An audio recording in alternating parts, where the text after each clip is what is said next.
এই মামলায় 17 জন star witness আছে। এই স্টার উইটনেস আমি দেখাবো আগামীকালকে, যে একজনকে সাক্ষী বানানো হয়েছে, আরেকজনকে আসামি বানানো হয়েছে। যিনি আসামি হতে চেয়েছেন তাকে আসামি না রেখে সাক্ষী করা হয়েছে। অফার দেওয়া হয়েছে যে যদি আপনি সাক্ষী হন তাহলে আসামি করা হবে না।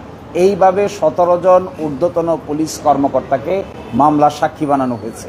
তার মধ্যে টাস্কফোর্স ইন্টেলিজেন্সের যিনি প্রধান ছিলেন তাকেও এই মামলার সাক্ষী করা হয়েছে। ফলে এগুলো আগামী দিনে একটা একটা করে আমরা দেখিয়ে দিব। এই 17 জন সাক্ষী ছাড়া এই মামলার বিচার করার আর কোনো সুযোগ ছিল না। এই জন্যই কাউকে সাক্ষী করেছেন আর কাউকে আসামি করেছেন। আমরা আগামীকালকে এগুলো সুনির্দিষ্টভাবে উপস্থাপন করব। দেখেন, এখানে দেরি হয়েছে।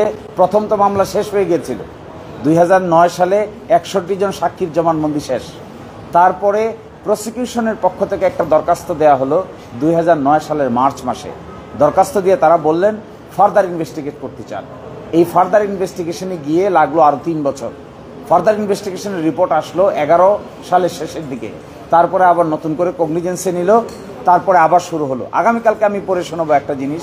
এই মামলার নিম্ন আদালতের রায়, যিনি হাইকোর্টের বিচারক হয়েছিলেন পরে, তিনি দেখবেন নিম্ন আদালতের রায়ের মধ্যে একটা রাজনৈতিক ভাষণ দিয়েছেন।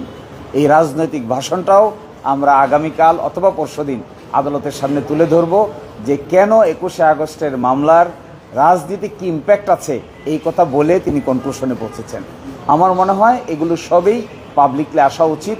হাইকোর্টে প্রপারলি এগুলো ডিসকাস হয় নাই, সুপ্রিম কোর্টে ডিসকাস হচ্ছে। So this is a good opportunity for everyone.